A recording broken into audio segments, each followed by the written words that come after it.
ہو رہی ہے، اللہ کرے مرزائی بھی یہ بات سنیں۔ میں اس خوبصورت پروگرام کی وساطت سے مرزائیوں کو دعوت اسلام دیتا ہوں۔ دعوت آپ بھی لائک کرتے ہیں، بس ایک پوائنٹ اور ایک نقطے پہ دعوت دیتے ہیں کہ کبھی رات کو علیحدہ بیٹھ کے کمرہ بند کر کے Al-Faruqi media, only Islamic release.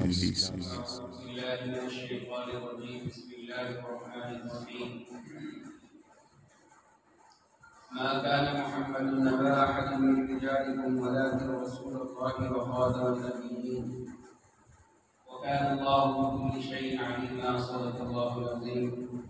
تمام حضرات مشرف پڑھنے اللهم صل على سيدنا محمد۔ حضرات سامعین عزیز وقار،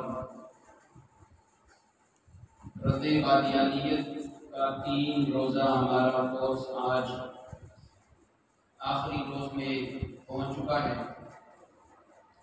اور آج انشاءاللہ دعا بھی ہوگی، اور آج انشاءاللہ دعا کے بعد اتنے حضرات تشریف فرما ہے اثر اپنی نشستوں پہ تشریف رکھیں گے۔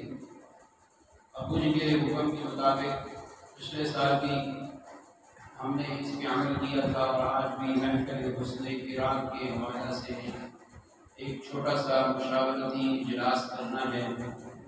شورا، مجلس شورا جس میں مشاورت ہوتی ہے، یہ سنت ہے، اس لیے تمام حضرات تشریف رکھیں گے۔ اللہ کا بیٹھنا فرمائے۔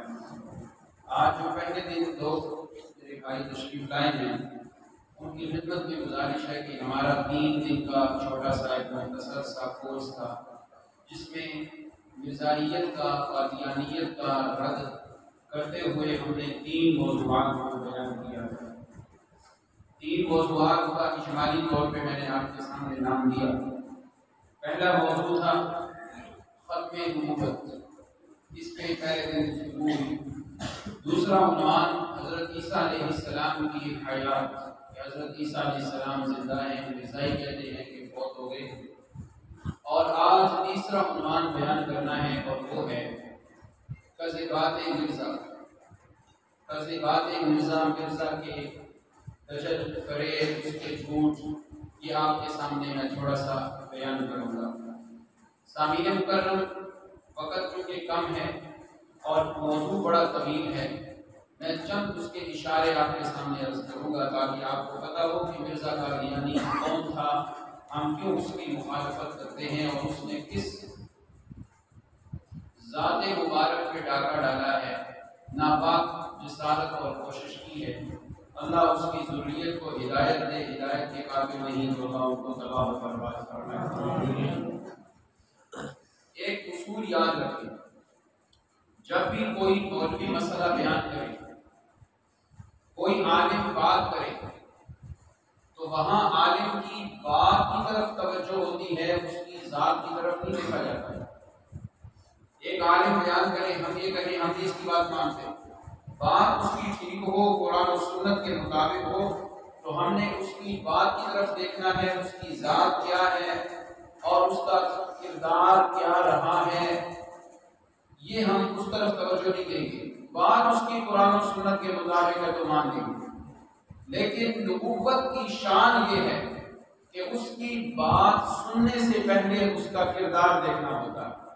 نبوت کی یہ شان ہے کہ اس کی زبان سے نکلنے والا پیغام اور میسج سننے سے پہلے اس کے کریکٹر پہ نظر کرنی ہے، اس کے کردار کو دیکھنا ہے۔ عالم اور مولوی کوئی بات کرے تو کردار کی طرف نہیں جائیں گے، ہم کہیں گے اس کا ذاتی معاملہ ہے، اس کی بات قرآن و سنت کے مطابق ہے تو ٹھیک ہے، لیکن نبوت کے اندر اس کی بات بعد میں سنی جائے گی، پہلے نبوت اور ذات نبوت کے کردار اور کریکٹر کو دیکھا جاتا ہے۔ اس کی دلیل کیا ہے؟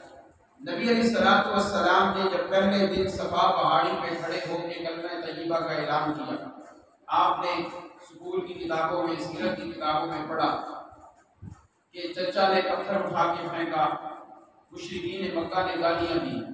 وہاں آپ مجھے بتائیے انصاف کے ساتھ، میرے آقا نے کلمے کی دعوت بعد میں دی، پہلے اپنی ذات منوائی، فرمایا حل وجدتمونی صادقا او کاذبا، اے مکہ والوں مجھے بتاؤ میری زندگی کی 40 سالہ سفید چادر پر کوئی داغ دکھا سکتے ہو؟ کبھی میں نے جھوٹ بولا ہو، کبھی وعدہ خلافی کی ہو؟ جب سب نے کہا جربنا کا مرارا، اے آمنہ کے لال ہم نے آپ کا بار بار تجربہ کیا، کئی بار کیا، ہم نے سچ کے سوا آپ کے اندر کچھ بھی نہیں دیکھا۔ جب اپنی ذات منوائی پھر اپنا پیغام دیا، قولوا لا الہ الا اللہ تفلحون، اپنی ذات پہلے منوائی اور پیغام بعد میں دیا۔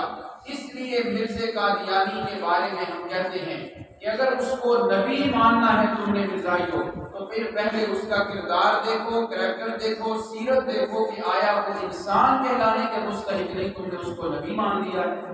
یہ نبوت کے اندر پہلے دیکھنا ہوتا ہے، مولوی کو نہیں، عالم کو نہیں، اس کی بس بات کو دیکھنا ہے، ذات اور کریکٹر کو نہیں۔ ہاں نبوت کے بارے میں ضروری ہے کہ اس کے پیغام کو بعد میں سننا ہے، پہلے اس کے کردار اور اس کے کریکٹر پہ نظر کرنی ہے۔ تو اس لیے مرزا قادیانی کا کریکٹر اور کردار میں آپ کے سامنے مختصر سا بیان کر دیتا ہوں۔ مرزا قادیانی، اس کا نام تھا مرزا غلام احمد۔ اس کی 3 بیویاں، 2 بیویاں تھی اس کی، تیسری بیوی کی حقیقت ابھی آپ کے سامنے عرض کرتا ہوں۔ ایک بیوی تھی، اس کا نام تھا حرمت بیوی، اس سے 2 بیٹے پیدا ہوئے، مرزا سلطان احمد اور مرزا فضل احمد۔ یہ بیوی مرزا کے ساتھ ایمان نہیں لائی تھی، اور اللہ کی شان کہ یہ دونوں بیٹے جو اس بیوی سے ہوئی دونوں ایمان نہیں لائے تھے، دونوں پکے مسلمان تھے، نبی علیہ السلام کے امتی تھے۔ اسی وجہ سے یہ اپنی بیوی کو نفرت کی نگاہ سے دیکھتا تھا، اور اس کا نام حرمت بیوی کے بجائے اس نے نام دینے لگا ہوں، آپ تو ہنسیں گے اور ہنسنا بھی چاہیے، نام رکھا ہوا تھا حجے دی ماں۔ فضل احمد کی ماں تھی، کیا کہتا تھا؟ حجے دی ماں۔ یہ نفرت سے کہ میرے ساتھ ایمان نہیں لائے۔ یہ مرزا فضل احمد اس کی زندگی میں فوت ہو گیا تھا، اور سلطان احمد کو اس نے عاق کر دیا تھا کہ یہ میرا بیٹا نہیں، میرے ساتھ ایمان نہیں لایا۔ اس نے ایک اور عورت سے شادی کی، اس کا نام تھا نصرت جہاں بیگم۔ یہ ایمان لے کے آئی، اس سے بہت سے بیٹے پیدا ہوئے، ایک کا نام بشیر الدین تھا، بشیر احمد تھا، کیا نام تھے۔ اور یہ جو بیوی ایمان لے کے آئی تھی، اس کا نام، اس کا لقب اس نے ام المومنین رکھا ہوا تھا۔ ذرا دیکھیں مشابہت کس کے ساتھ ہے، ام المومنین سیدہ عائشہ صدیقہ رضی اللہ عنہا سے۔ مرزائی سارے اس کو ام المومنین کہتے تھے کیونکہ ایمان لے کے آئی تھے۔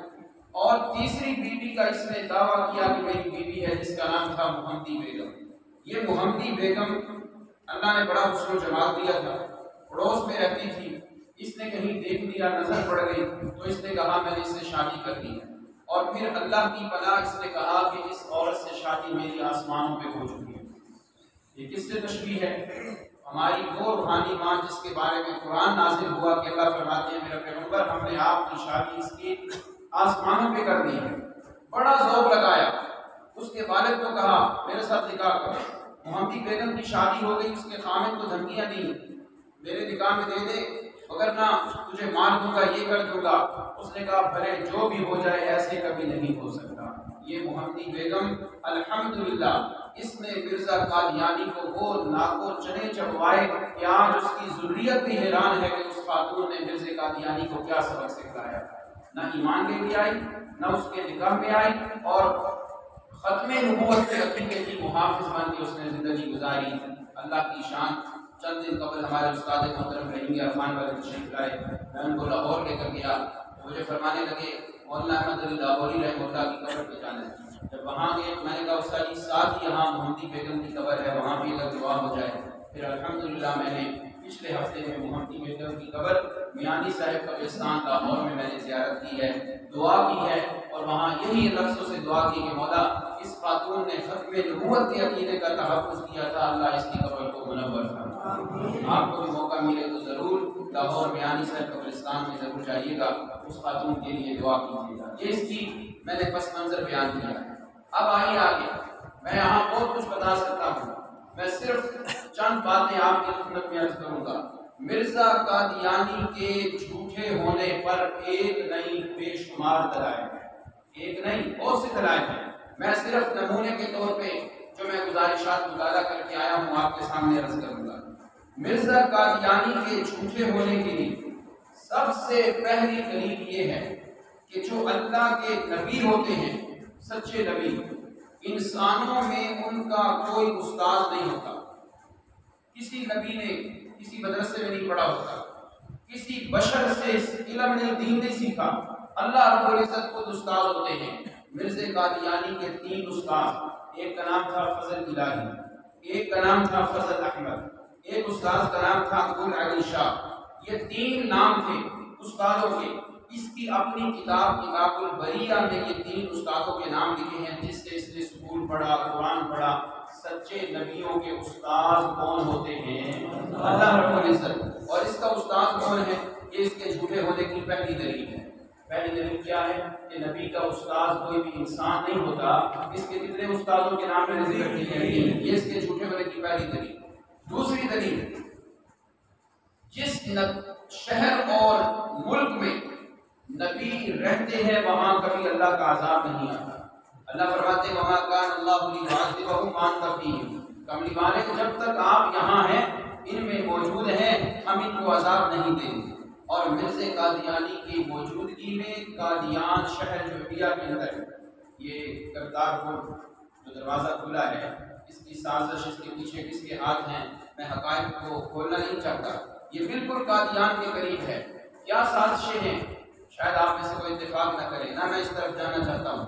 قادیان میں اس کے ہوتے ہوئے ایک دفعہ زلزلہ آیا اور طاعون کی بیماری آئی تھی۔ سچے نبی کی نشانی یہ ہے کہ وہ جس جگہ ہو وہاں اللہ کا عذاب نہیں آتا۔ اس کے ہوتے ہوئے طاعون جیسی گندی بیماری آئی اور قادیان میں زلزلہ آیا۔ بتاؤ یہ سچا ہے یہ جھوٹا ہے؟ جی آواز سے بولو۔ تیسری دلیل، نبی کبھی بھی وعدہ خلاف ورزی نہیں کرتے۔ اللہ کے نبی کبھی بھی وعدہ خلاف ورزی نہیں کرتے۔ میرے آقا کی سیرت کے واقعات پڑھیں۔ بچپن میں بھی میرے آقا نے کبھی وعدہ خلافی نہیں کی تھی۔ نبی نبوت ملنے کے بعد کیسے وعدہ خلافی کرے؟ مرزا قادیانی نے ایک دفعہ اپنے مریدوں کو کہا چندہ دو۔ کیوں جی؟ چندہ دو، میں نے کتابیں لکھ دی اور 50 جلدوں میں کتاب لکھ دی ہے میں نے۔ نام رکھنا ہے براہین احمدیہ۔ براہین احمدیہ میں نے کتاب لکھنی ہے 50 جلدوں میں۔ چندہ اکٹھا ہو گیا، ڈھیر لگ گیا۔ ابھی 5 جلدیں اس نے لکھی، جہالت سے بھری ہوئی، گند لکھا اس میں، تو پیسے اب اچھے لگنے لگے۔ علم اس کا، علم تو کہنا ہی نہیں چاہیے، علم ایک روشنی ہوتی ہے۔ اس کی جو معلومات تھی وہ ختم ہوئی، وہ کتاب بند ہو گئی۔ مریداں کیا استاد جی دوسرا طرح کے 50 کہتا ہے کون سی ایسی بات ہے؟ 50 اور 5 میں صفر ہی کا تو فرق ہے۔ 5 کے آگے صفر لگا لو تو 50 بن جاتا ہے۔ ہمارے مولانا منظور احمد چنیوٹی رحمہ اللہ فرماتے تھے کہ مرزا اس سے 50 روپے ادھارے لو، واپس 5 کرو، وہ کہے گا 50 کا، تو کہنا تمہارے اپنے جی نے کہا ہے کہ 5 اور 50 میں صفر ہی کا تو فرق ہے۔ یہ وعدہ خلافی ہے یا نہیں؟ نبی وعدہ خلاف نہیں ہوتے، اور مرزا کیا تھا؟ وعدہ خلاف ورزی کرتا تھا۔ ایک اور نشانی سنیے، نبی کبھی کسی پہ لعنت نہیں بھیجتے۔ جو سچے نبی ہوتے ہیں وہ کبھی لعنت نہیں بھیجتے۔ مرزا قادیانی کی کتاب ہے نور الحق، اس میں 1000 دفعہ اس نے لکھا لعنت لعنت لعنت لعنت لعنت، 1000 دفعہ لکھ کے اس نے لعنت کی۔ بتاؤ جھوٹے ہونے کے لیے یہی کافی ہے یا نہیں کافی؟ نبی کبھی لعنت نہیں بھیجتے اور اس نے 1000 دفعہ لکھ کے لعنت بھیجی ہے۔ اب ذرا دل پہ ہاتھ رکھ کے اس کی ایک دو ذرا گالی اور بکواسات ذرا سنیے گا۔ مرزا کی کتاب ہے کمالات آئینہ اسلام، یا کمالات اسلام اس کی کتاب کا نام ہے۔ اس کتاب کے اندر اس نے ایک جملہ لکھا، اب سنیے گا، کہتا ہے میری کتابوں کو محبت کی نگاہ سے سارے دیکھتے ہیں، میری بات کو سارے قبول کرتے ہیں، ہاں وہ قبول نہیں کرتے الا ذریۃ البغایا۔ مسجد کے ماحول میں بیٹھا ہوں، ترجمہ کرنے کو دل نہیں کرتا، لیکن آپ کے دل میں پہلے ہی نفرت ہے، مزید نفرت آئے گی یہ سن کر، مجھے بھی، آپ کو بھی، ہمارے بڑوں کو بھی، اور چلتے چلتے کہاں تک یہ گالی اس نے دی ہے۔ کہتا ہے میری کتابوں کو سب محبت کی نگاہ سے دیکھتے ہیں مگر کجریوں کی اولاد میری کتابوں کو محبت کی نگاہ سے نہیں دیکھتے۔ انا للہ و انا الیہ راجعون۔ یہ مرزا کی نشانی دیکھتے، نبی کبھی لعنت نہیں کرتے، کبھی گالی نہیں دیتے، اور اس نے ہم سب کو ذریۃ البغایا کہا۔ ذریۃ البغایا کا میں پنجابی میں معنی کروں تو اس پاکیزہ ماحول میں